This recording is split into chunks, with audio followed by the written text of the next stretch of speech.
Don't ever underestimate a mother when her daughter's dignity is on the line. I said that while standing in the marble foyer of a house I paid for, staring directly into the eyes of a woman who had just tried to take it from my child. It was supposed to be a wedding gift. A fresh start. A place of safety.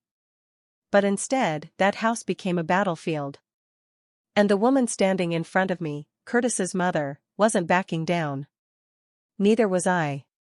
But to understand how we got to that moment, two women locked in a silent war over a house and a daughter, we have to go back to where it started. With a girl too kind for her own good, and a man who wore decency like a borrowed suit. My daughter, Lauren, was always the gentle one. Brilliant, capable, and endlessly forgiving.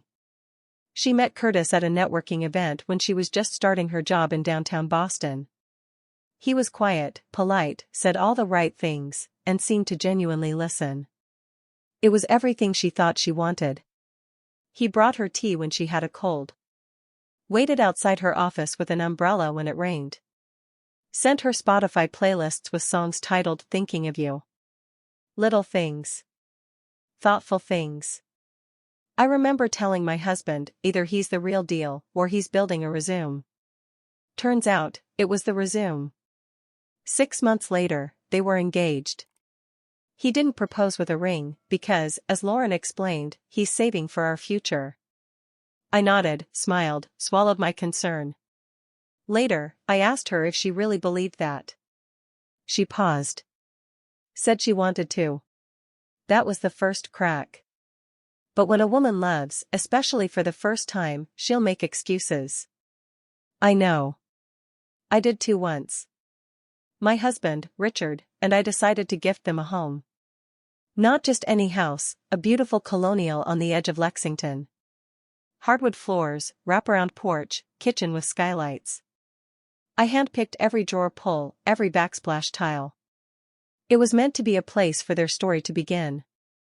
What none of us knew, what Lauren certainly didn't know, was that she wasn't just marrying Curtis. She was marrying his entire family. And they weren't coming to celebrate. They were coming to claim.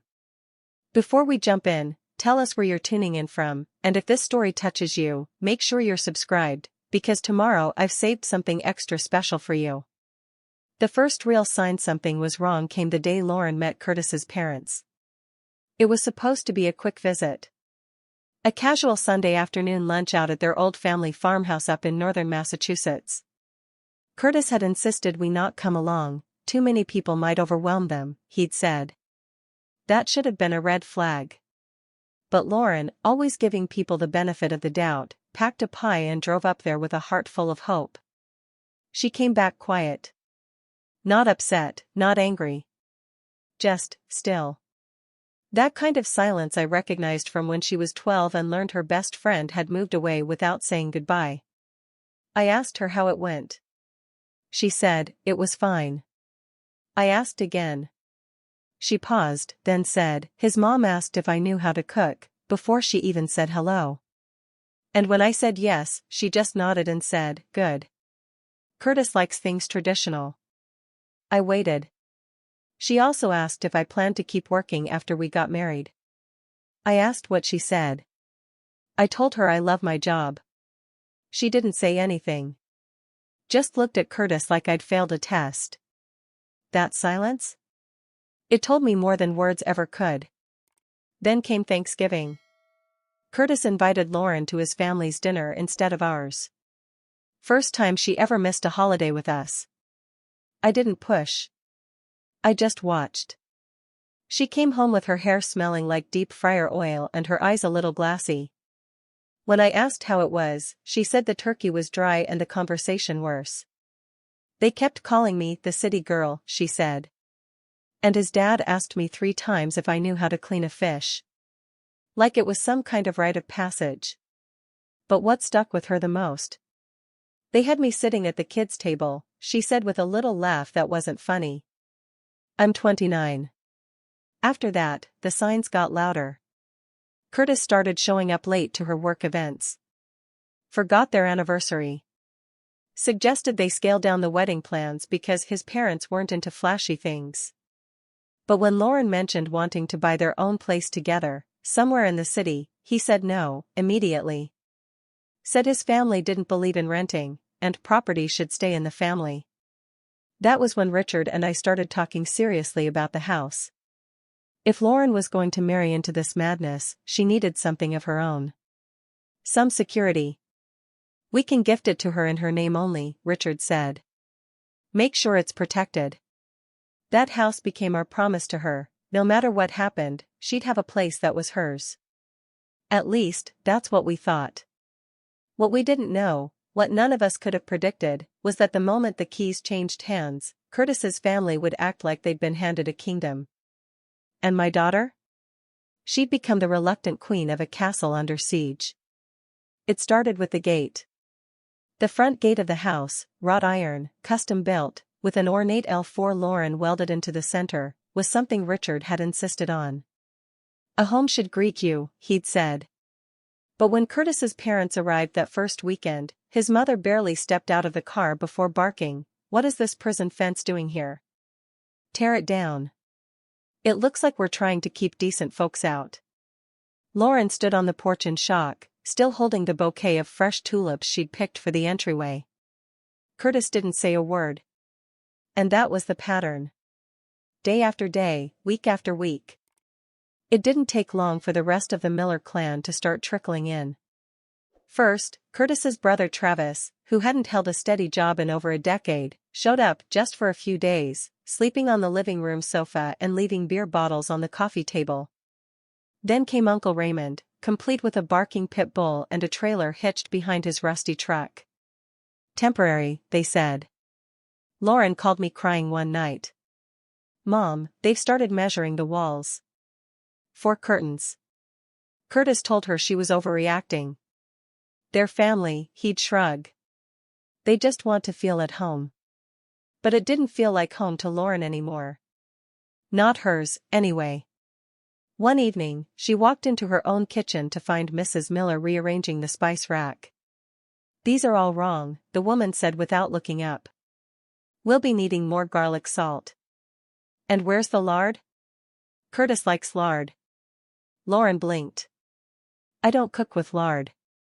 "Well," Mrs. Miller said, pausing, "you will if you want to keep your husband happy." Curtis, again, said nothing. The final straw came when Lauren found her wedding dress, stored carefully in the guest room closet, crammed into a plastic bin beside a pile of old coats. When she asked who moved it, Mrs. Miller replied, "We needed space." "You won't need that if you keep acting the way you've been acting." That night, Lauren called me again. Her voice was quiet. Measured. "Mom," she said, "I think I made a mistake. A really big one." I didn't say I told her so. I didn't remind her of all the warning signs. I just said the only thing that mattered in that moment. "You still have time to fix it, sweetheart. You still have a key to the front door, and to your future." The next morning, Lauren didn't go to work. She sat at the kitchen table in silence, still in her robe, a cold cup of coffee untouched in front of her. I had never seen her like that. My daughter was always the first to act, to fix, to clean up whatever mess life had handed her. But now, she looked paralyzed. Like someone staring down a house fire and realizing the flames had started in her own bedroom. "Mom," she finally whispered, "do you think Curtis ever really loved me?" I didn't answer right away. Some questions, even a mother can't pretend to know. So instead, I asked, "Do you love yourself in that house?" She didn't respond. But that told me enough. That evening, Lauren sat Curtis down. She didn't yell. She didn't cry. She simply said, "Your family is out of control. They are invading my space, my peace, my boundaries. I need you to choose, me, or this circus." Curtis didn't even blink. "My family's not going anywhere," he said flatly. "You knew who I was when you married me. If you can't handle that, maybe you're not as mature as you like to think." That was it. No apology. No compromise. No sign of the man who once brought her soup when she had the flu, or kissed her knuckles just because he liked how her hands felt in his. That night, Lauren started packing a bag. Not a suitcase, just a tote bag. A change of clothes. Her laptop. And the necklace I gave her the day she got her first promotion. By midnight, she was on my doorstep, barefoot and exhausted. I held her tight and let her sob into my shoulder. "You're safe," I whispered. "You're home." And even though we both knew the storm wasn't over, something in her shoulders dropped, just a little. For the first time in weeks, my daughter could breathe. By the end of that week, the Millers went on full attack mode. Curtis started sending Lauren passive-aggressive texts, sprinkled with guilt and manipulation. "I just think it's sad," he wrote, "how quickly you gave up on us. My parents are heartbroken." Then came the spreadsheet. Yes. A literal spreadsheet. Curtis emailed her a detailed document titled Shared Expenses, Reimbursement Request. Line by line, he had listed every dinner, coffee, and even parking meter he'd ever paid for during their relationship, dating all the way back to their first year together. The grand total? $2,897.36. He had even itemized a $3.99 bottle of cough syrup she'd asked him to pick up when she had strep throat. Lauren forwarded the email to me with no comment. But I could feel the shame behind her silence. I called my lawyer the next morning. "You want to go scorched earth?" she asked.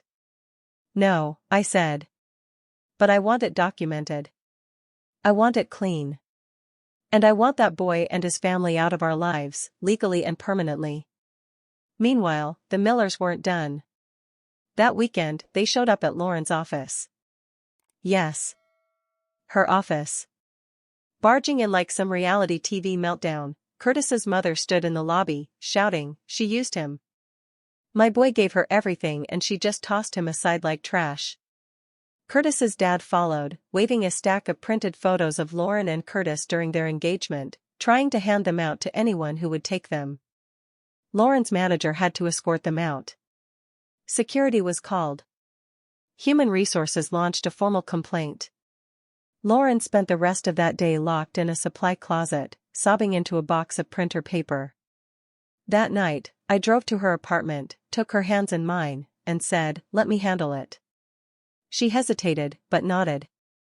The next day, I dressed in my finest navy suit, walked into Curtis's parents' insurance office, yes, they ran a family business, and requested to speak to them in private. I placed a check on the table. $3,000. "I want you to consider this payment in full," I said coldly. "For every latte, burrito, or breath of air you believe your son wasted on my daughter." Mrs. Miller sneered. "It's about respect." "No," I replied. "It's about boundaries. And here's mine. If either of you ever approach my daughter, or step foot within 10 yards of her again, I will use every cent I have to make sure your little empire burns to the ground in court." I stood, smoothed my jacket, and walked out. And behind me, there was only silence. We thought that would be the end of it. We thought cutting the check and drawing the line would stop the madness. But with people like the Millers, no line is ever enough. And Curtis, well, he just took their cruelty and gave it a digital upgrade. 2 weeks after that showdown at their office, a new Instagram account popped up. No profile picture. No bio. Just post after post of quotes like, "Gold diggers wear pearls too," and "Some women build futures, others just inherit them." The captions weren't subtle. When you buy someone love, don't be surprised when they return it with a receipt. Photos of Lauren began appearing, taken from her public speaking engagements, cropped to make her look arrogant, spoiled. One post even had a blurry photo of her leaving work, under the words, "Lying looks good in heels." We knew it was Curtis. The grammar gave him away.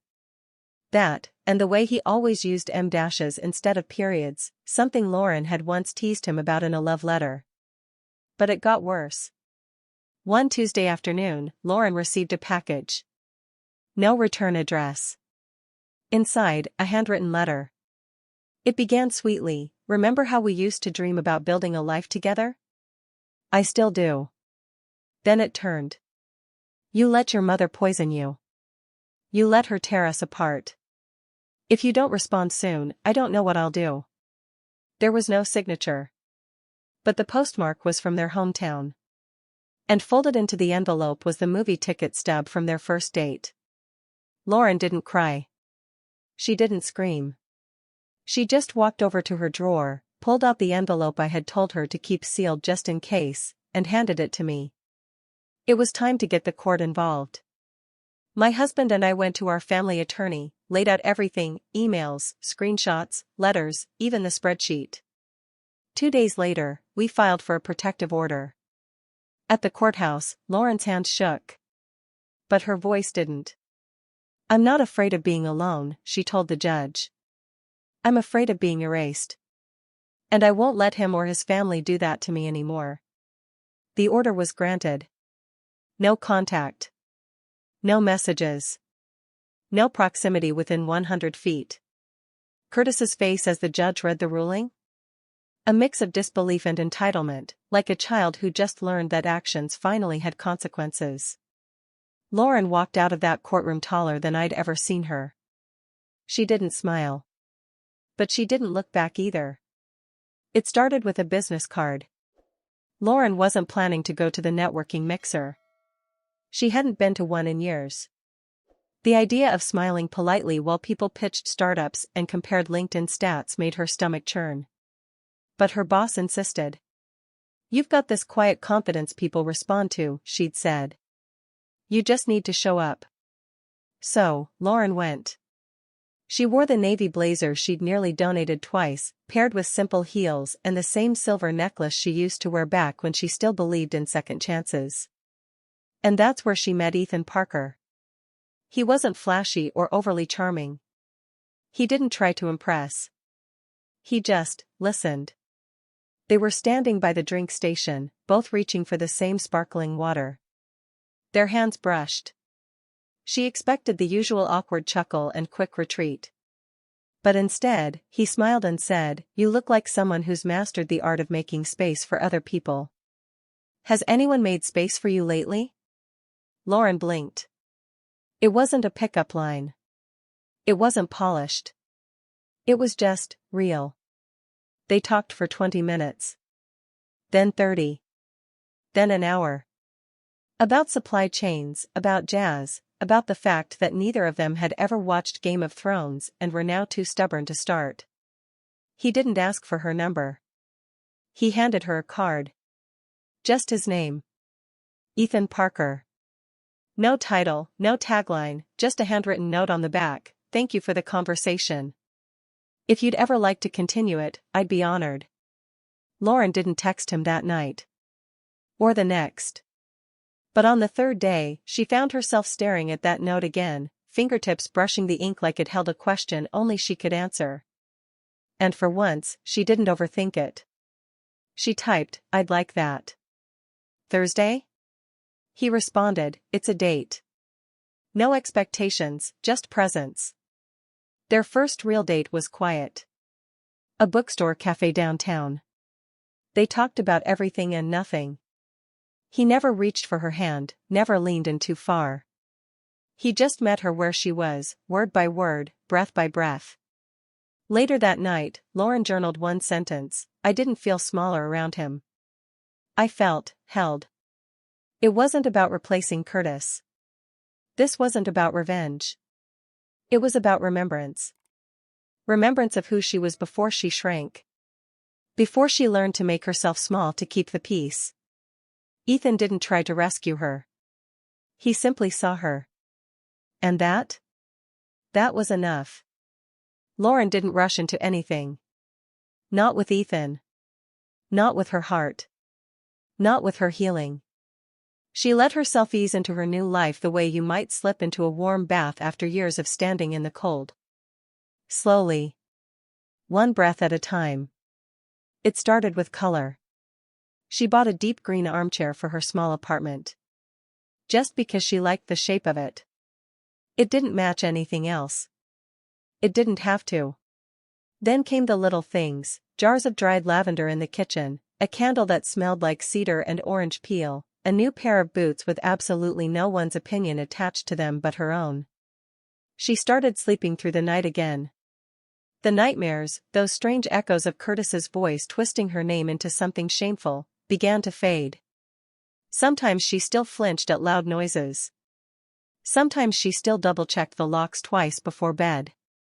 But there was more space between those moments now. More light. Her mother, Diana, came over one Saturday morning with a bag of groceries and a look of quiet awe. "This place feels like you," she whispered, running her hand over the arm of the green chair. Lauren poured her coffee and smiled. "I think I finally know what that means." Diana didn't ask about Ethan, though Lauren knew she wanted to. Instead, she handed her daughter a small velvet pouch. Inside was a delicate ring, opal set in rose gold. "It was your grandmother's," Diana said. "She wore it every day after she left your grandfather. He wasn't violent, just silent." She said this ring reminded her that silence could be a choice, but so could speaking up. Lauren slipped it on. It fit perfectly. That night, she lit a single candle, sat in the armchair, and wrote a letter. Not to Curtis. To herself. It wasn't long. Just a few lines, written in her neat, looping script. "You were never the problem. You were never too much. You were only ever waiting for the right moment to come back to yourself. Welcome home." Outside, it was snowing. Quietly. Gently. And for the first time in years, Lauren didn't feel the need to brace for a storm. She simply let it fall. The first time Lauren saw Curtis again, it was by accident. She was leaving a bookstore, arms full of fabric swatches and a sketch pad, when she nearly collided with someone at the corner of Maple and 3rd. He looked thinner. Hair unkempt, shirt wrinkled in a way he never would have allowed before. His expression froze the moment their eyes met. For a brief second, Lauren felt her old self stir, the version of her that would have apologized even when she wasn't the one who bumped into him. But instead, she stepped to the side. Curtis opened his mouth. Maybe to say her name, maybe to start some kind of speech. She didn't wait to find out. She said 3 simple words. Not loud. Not angry. Just steady. "Please don't follow." Then she walked away. The strange thing wasn't that he didn't chase her, it was that she didn't check over her shoulder to make sure. She didn't have to. That evening, she told Diana over dinner, and they toasted quietly with wine in mismatched glasses. Diana said nothing for a long time, then reached across the table and squeezed Lauren's hand. "You handled that like a woman who knows her own worth." Lauren smiled. Not the brittle, polite smile she'd worn for years, but something softer, steadier. And when Ethan called later to see how her weekend was going, she told him honestly. "I ran into my ex today." Ethan paused. "Are you okay?" "I am," she said. "I really, truly am." There was a quiet on the line. Not discomfort. Not avoidance. Just space. Respectful and warm. Then he said, "I made too much risotto. Want to help me fix that?" She laughed. "I'm on my way." Later that night, as they ate by candlelight in his small kitchen, Ethan reached over and brushed a piece of hair behind her ear. "I didn't fall for you because of your past," he said. "But I admire the hell out of the way you survived it." Lauren looked at him, really looked at him, and felt something shift. Not the lightning bolt kind of shift. Not the whirlwind. But the quiet click of something falling into place. The feeling of arriving somewhere you didn't know you were headed, but realizing it's exactly where you were meant to be. And this time, no one had to tell her she was enough. She already knew. The first holiday season in her new place came with mismatched ornaments, a crooked tree, and a batch of sugar cookies that came out slightly burnt. And yet, Lauren had never felt more at peace. Nathan came by on Christmas Eve, holding a pie from a bakery she used to pass on her way home from Curtis's. He looked sheepish, as if still adjusting to this new dynamic between them. He stood in the doorway, shifting from foot to foot, until finally he said, "You look happy, Mom." Lauren nodded.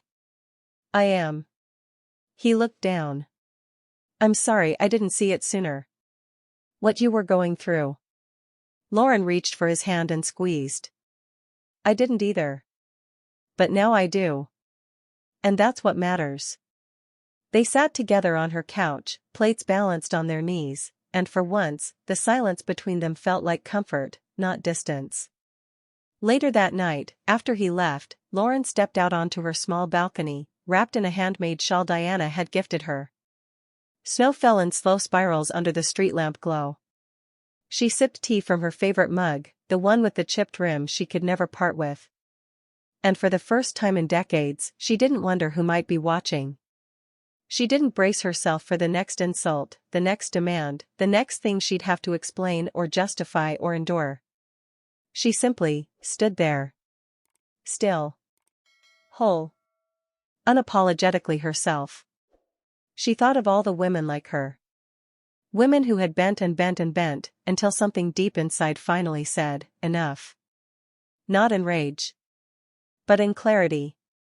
She smiled then, lifting her mug toward the night like a quiet toast. To every woman who walked away before she forgot the sound of her own voice. And in that moment, it wasn't about revenge anymore. It was about freedom. It was about finally choosing herself. And that was everything. Sometimes, it takes losing everything you were taught to value, status, approval, appearances, to finally claim what truly matters, your peace, your worth, and your voice. If Lauren's story touched something inside you, tell us in the comments. Have you ever stayed too long in a place that didn't value you? Comment 3 if you've walked away from something toxic. Comment 9 if you're still gathering the courage, but know you will. And don't forget, like, subscribe, and join our growing community of women who are rewriting their stories, one brave decision at a time.